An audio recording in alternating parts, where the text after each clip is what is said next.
the minute that raindrop hit the windscreen, it was telling me to do it.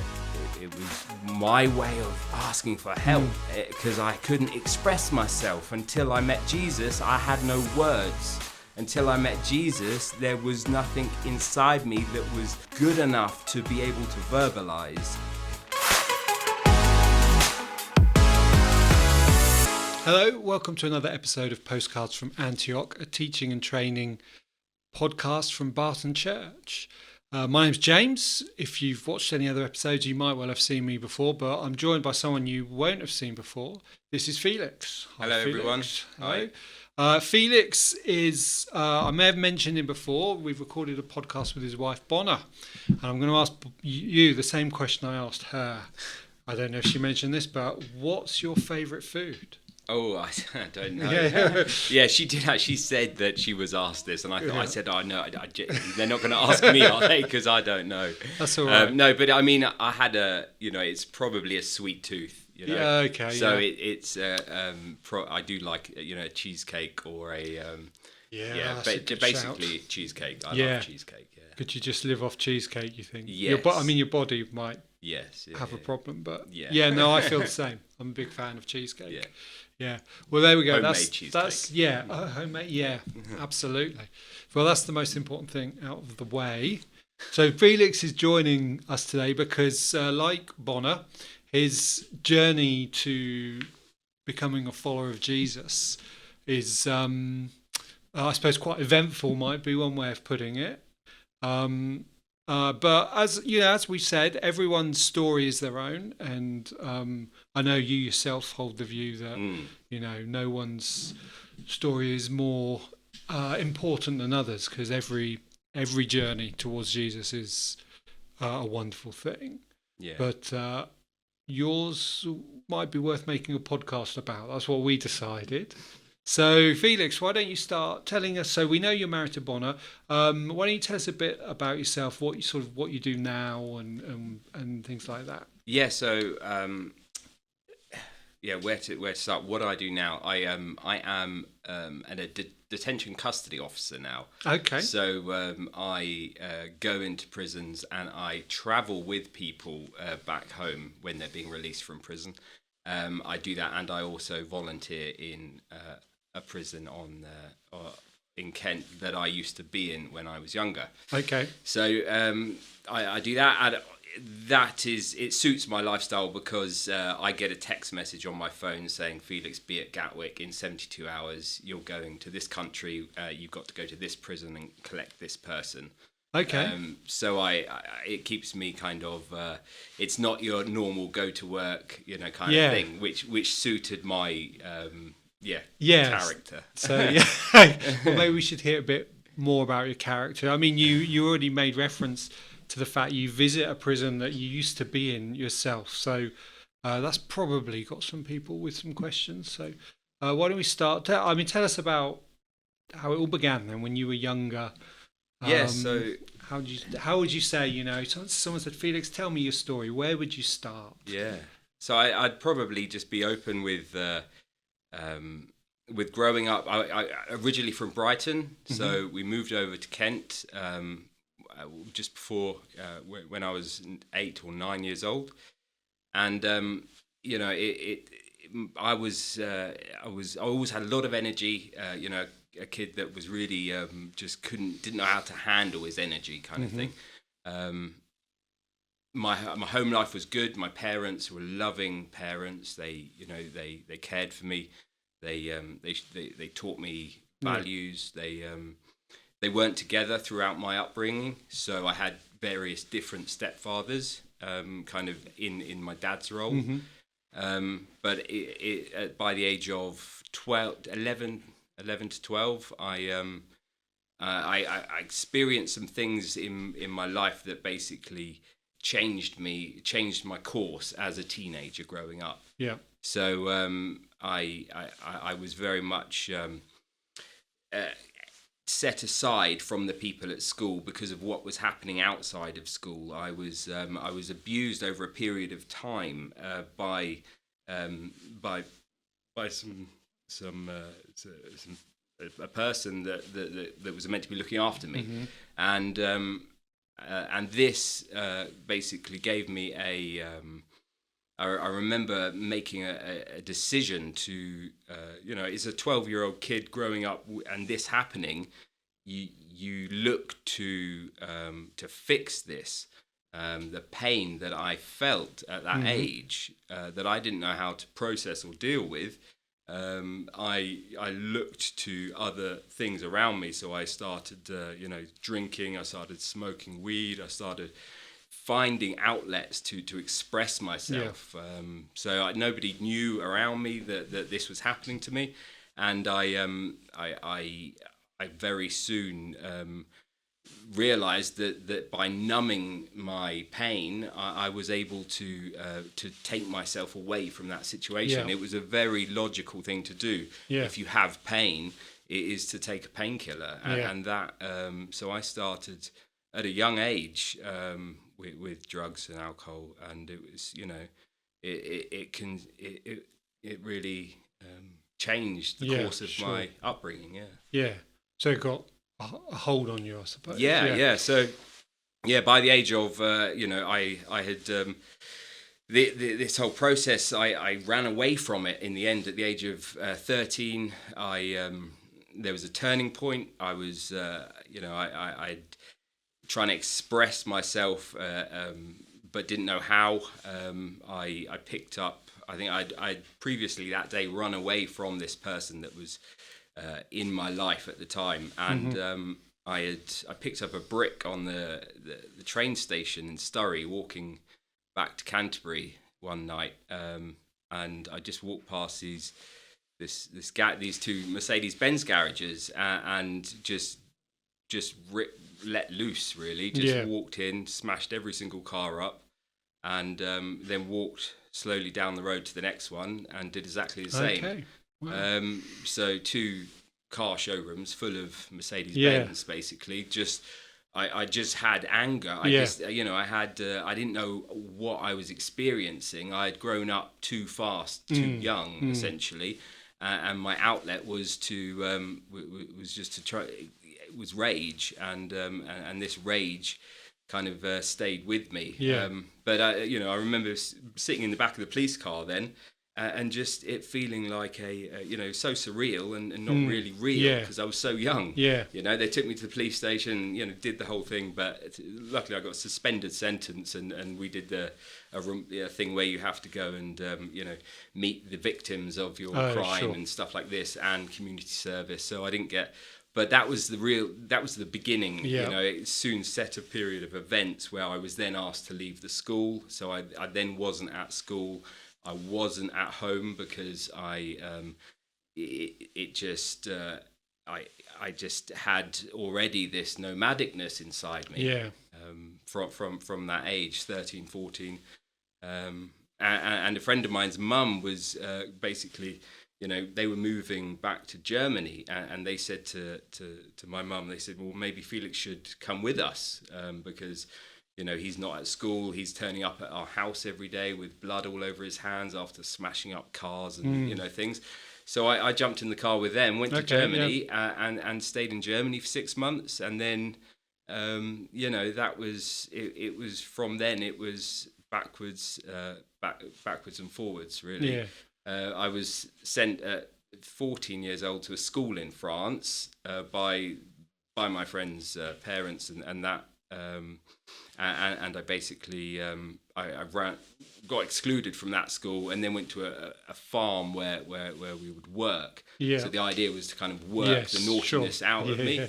But it was kind of I was with a lot of Dutch kids, who all smoked a lot of weed, and I was living in a caravan in a field, and we used to get up each morning and just work. And I remember really not understanding why I had been sent there.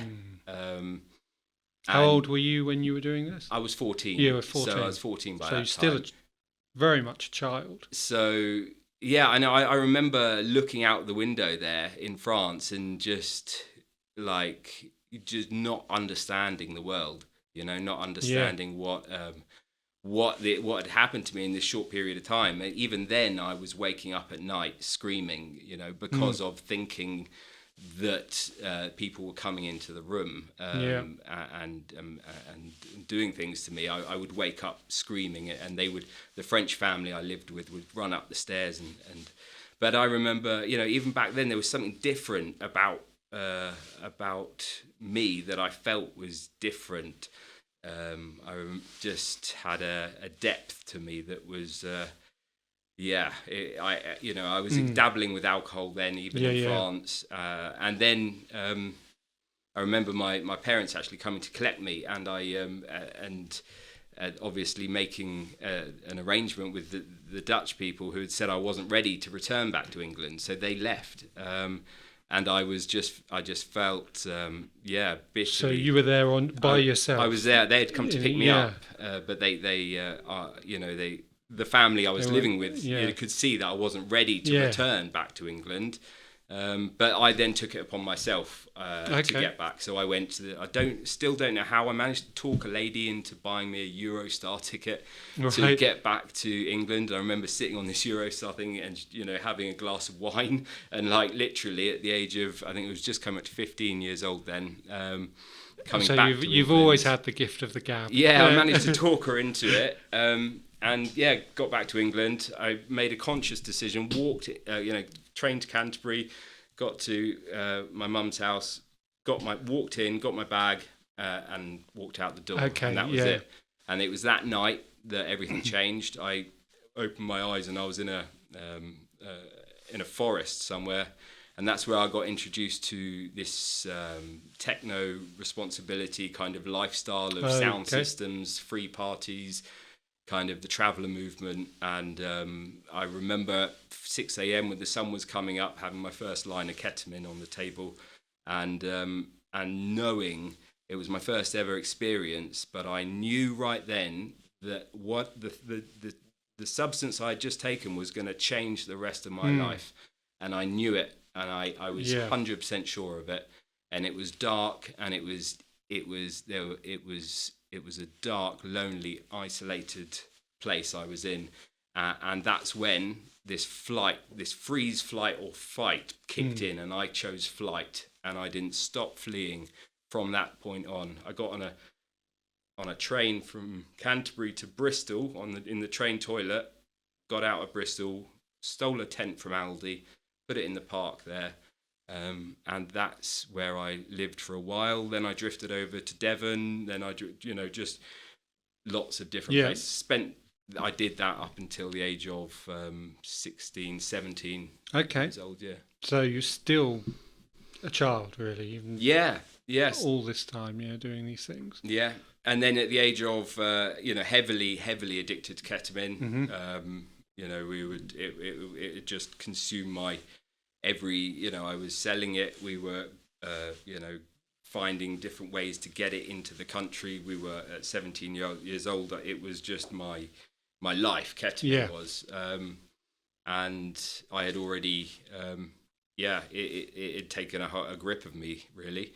And very soon that escalated, crack cocaine, heroin, and overdosing, all became normal to me. Okay. And that kind of that continued really up until but all the way through these situations, I would have people in my life that would be glimmers of hope in this dark situation. Okay.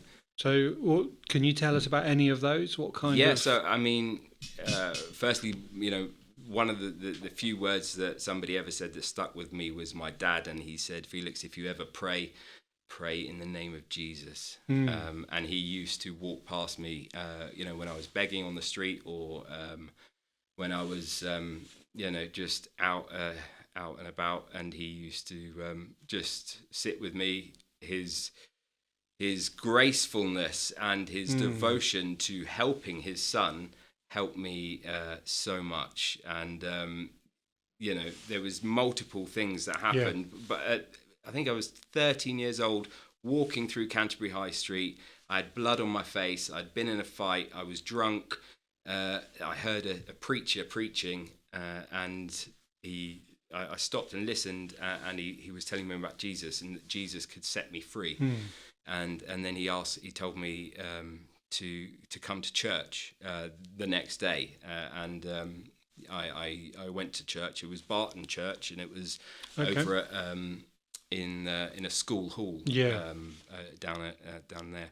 So and I remember standing at the back, seeing a lot of people, not really understanding, but hearing this song being sung, and it was a glimmer of hope. And there were many of these glimmers of hope throughout my experience with drugs and alcohol. But it was, by the age of 17, I was living in Brighton on the street, and I was just catapulted into this world of, bigger things, people wanting me to sell drugs for them, people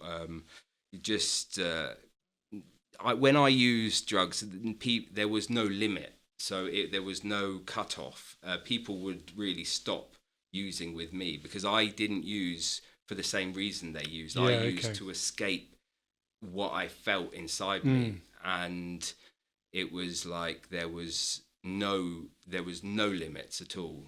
So I would get really caught up in psychosis. So psychosis for me was something that kept me in the grip of everything in the world revolves around you. Everything, you're in your own head. You live in your own head. So I would spend days and days and days awake, taking copious amounts of crack, cocaine, heroin, anything I could feed my body with, I would. And then I would go into a psychosis, and I would wake up and I would be somewhere else, in a different town or a different city, not knowing how I had got there. Or things around me would start telling me to do things. So I would, see a person wearing a T-shirt and take that as a sign to go and do something. And that psychosis that I slipped in and out of throughout, a period of 5 to 6 years. It was really something that once you've experienced it, it was the most terrifying thing to be in. But the only thing, that's how I was so certain that Jesus was real, because of being taken to the depth of darkness and living with the demons and the devil, like really God and the devil fighting over my life. And it was a real kind of battle that I was in. My life was, it was dispensable for me. I didn't want it. I would really wake up and either be somewhere on the train track looking at a train coming towards me, until the very moment I can feel it so close to me, and then jumping out the way because I didn't have the guts. I didn't want to die, but I didn't have any respect for my life at all. And this world that I lived in it seems so far away now. My whole world would be about empty buildings, finding ways into warehouses, crack cocaine, heroin, and ketamine. So I would have knowledge of how to get in and out of buildings. I would wake up on the rooftop at 3 a.m. and that's the only time I'd have peace. I would just be perched on the top of a 3-story building on the roof at 3 a.m. in the morning, open my eyes and be like, how did I get here? But then I would just find some peace in the middle of that darkness. And it was in the most crazy places. So 17, I was 18 years old the first time I was in prison. And that was the prison I now work in. So that it was where I experienced a lot of things that changed me again, and then things. It was really up until the age of 25 years old that that there were again some changing moments where that period of years I went out to Norway in my 20s, and I tried to escape the drugs and the alcohol. But whiskey soon took a hold of me, and I was very much engulfed with that. But it wasn't till 25 to 27 years old that I had some real light bulb moments when it came to Jesus. Well, tell us about that then. living on the street in Germany, in and out of hostels and rehabs. So I've probably been to around 20, probably around 20 different detoxes and rehabs throughout my life. And there was one that I was very familiar with in Munich that I would normally get taken to by the police most weekends for, finding me unconscious somewhere or doing something. They would then take me to this institution, and I got very familiar with the people in there. I remember one of these days when I'd gone overdosed in the toilet in Munich, and they had then obviously brought me to the hospital. I had opened my eyes in the hospital and started fighting instantly because I wanted to get out of where I was. They had then brought me back to this institution where obviously I had carried on fighting, and they had ended up locking me to a bed. So I woke up. It was middle of the night, and my hands and my neck and my legs were shackled to the bed. And you open your eyes, and you just feel like struggling to get free. So I was struggling and ripping myself against these shackles around my arms. And I just heard my dad's voice in my head saying, "Felix, if you ever pray in the name of Jesus."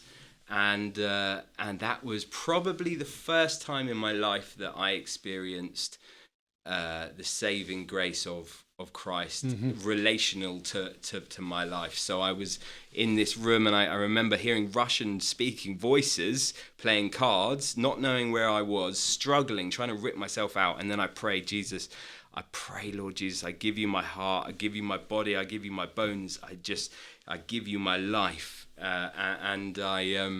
And I felt then a great sense of relief. There was no mystical kind of thing happening, but I just felt peace in my heart, and I slept so well that night in these shackles. And that kick-started something that would then change the course and history of eternity for me, basically. It started off a period of around a year where I would have these close encounters with death and with Jesus, because of the Valium I was mixing at the time with the heroin that was cut with fentanyl. It was basically just a toxic mixture.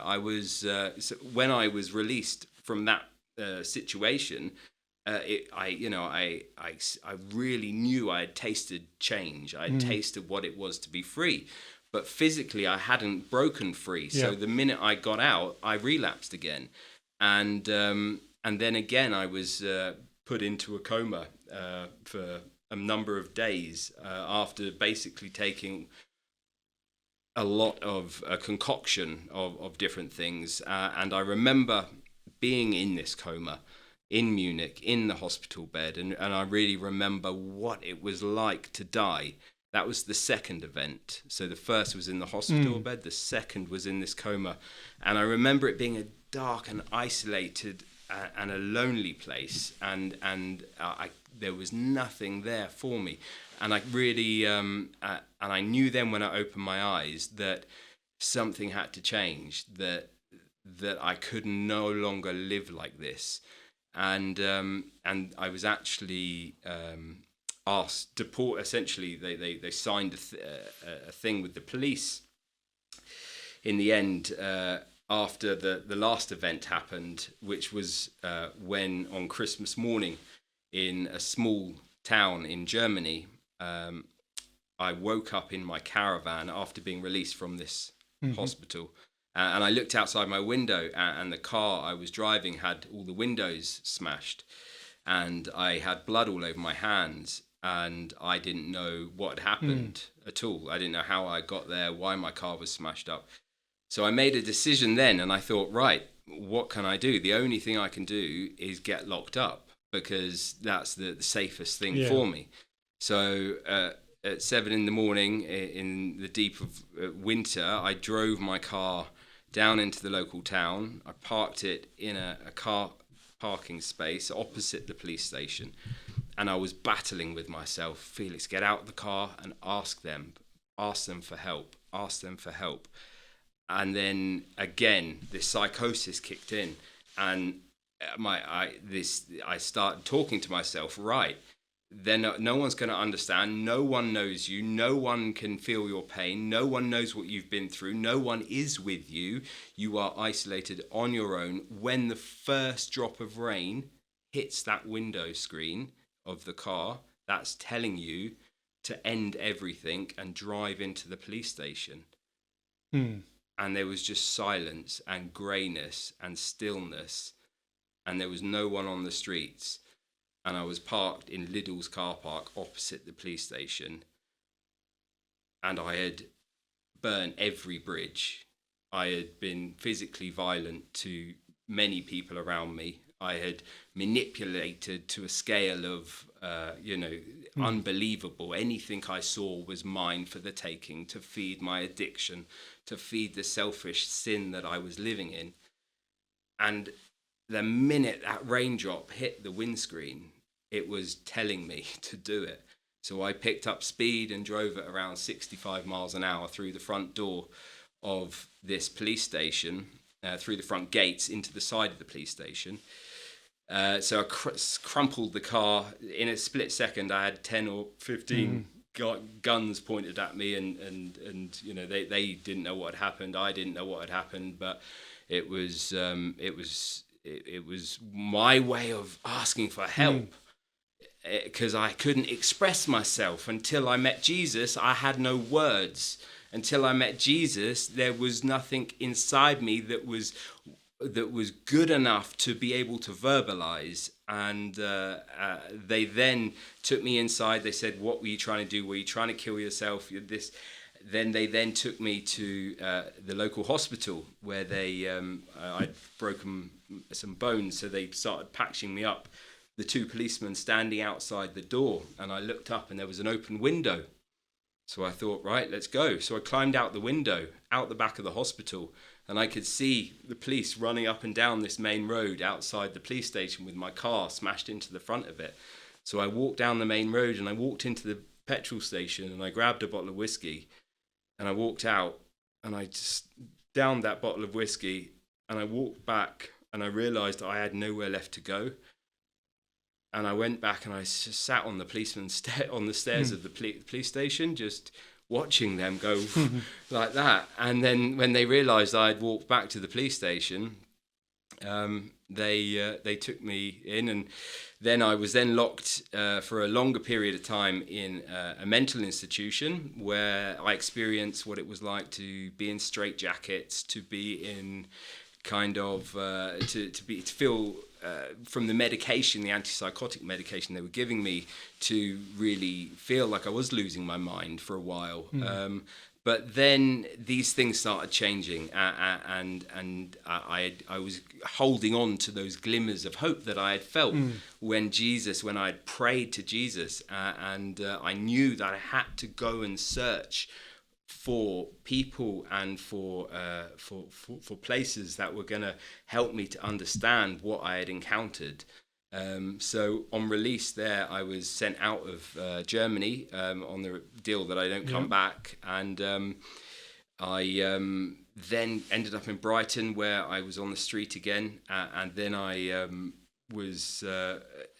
ended up outside a church where the pastor of the church walked by and said, "Are you Felix, Elliot's son?" And I said, "I am. And I'm in a mess." And he said, "Felix, there's the guy that plays the organ in this church, Derek. He has been praying for you since you were 5 years old. You have been on his prayer list since you were 5. And I said, "What?" And then it dawned on me that all of those times that I had believed that I was on my own, I was never alone. Somebody that didn't even know me was praying for me. People that didn't have anything to do with my life cared for me. And they helped me then to get into a detox, an institute. For the first time I broke free, it was peeling this onion apart, and I was hit every night with epiphanies and my life just crumbled, and I gave it to Jesus, and every single night for about a month I was just overwhelmed with Bible verses, with listening to scripture, listening to sermons, and that's when I gave my life to Jesus. 6 months after that, I was baptized, and I had completed another rehab, and that was now it. That was 8 years ago. So that's when I was baptized in Brighton. And I'm so thankful to have that initial kickstart to my Christian life. I didn't know anything about Christianity. Life only got more difficult when I met other Christians. Like when it was just me and Jesus in that room in Brighton, like looking down upon like street lights and my friends that I knew that were out there still using, and life that was chaotic and hectic. Jesus was there with me. I was there, being able to walk into any toilet and pray, and just like it was just. And then I was introduced to this whole world of church and different types of believers and religions, all of this stuff, and that's where obviously only with maturity in faith can you really move forward, and. It's character building. What's my life has been a journey that I don't think I would change today. I wouldn't go back and change anything because of it making me see my future the way I do, because I live now on time that is not my own. I live on time that Jesus has given to me to be here for a reason. And that is because I've had so many encounters with death, be it in car accidents, just so many physical, mental and spiritual encounters, that I am so sure of Jesus as Lord and Savior and how real he is. And I just really wish that on some people, that they could have close to death experiences in a way. Is some people that can't, that are so logical that's about. That's the only way they could see the truth. But it was 7 or 8 months of being solidly grounded in a good Bible believing church, and until I decided to pick up my bags, fill them with Arabic New Testaments, and travel to northern Greece. Okay.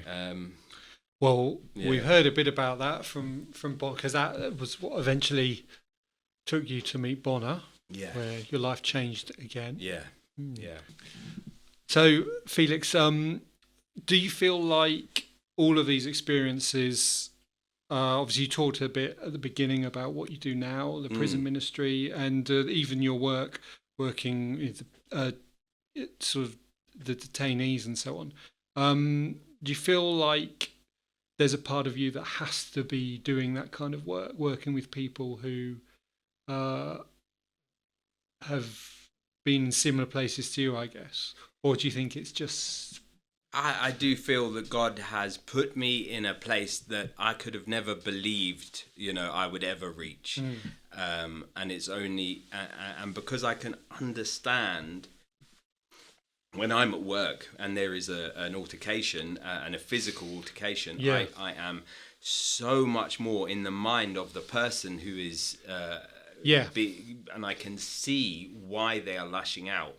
I can see the fear, and I can understand that they feel cornered, trapped, isolated, alone. And although now I wear a uniform and I'm on the opposite side, it's been more difficult to be with my colleagues than it has I relate, and that's why I do believe that being in this environment and working with CPTSD, complex post-traumatic stress, is something that I can resonate with. Yeah, absolutely. Do you feel like the people you work with sense that in you?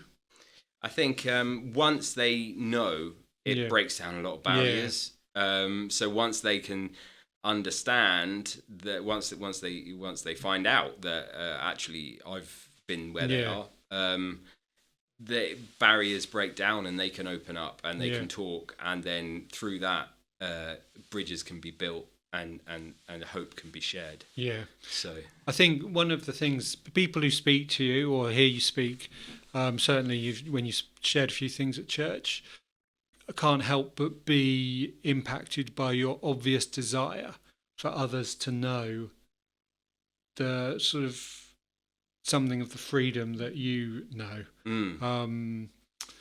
I guess you've explained that yourself. You feel like, well, your life isn't your own anymore, and you're here to share that with others. Yeah, I think I had I was. It's just so important. Basically, I had instances as I was getting clean when I came off substances that I actually relapsed. 85 days of a relapse. I allowed the devil to rob me, and I had relapsed. And in that relapse, my body was full of chemicals, but my mind was full of Jesus, and that is not a good place to be. Yeah. But I was able to be sitting next to my best friend Sarah, and I was able to be talking to her and telling her about these things that had happened to me. And I remember so hard trying to get her to understand, and nothing I could do was. And then when she died, she overdosed, and that really struck me that it's so important. This is the most important thing that you will ever do.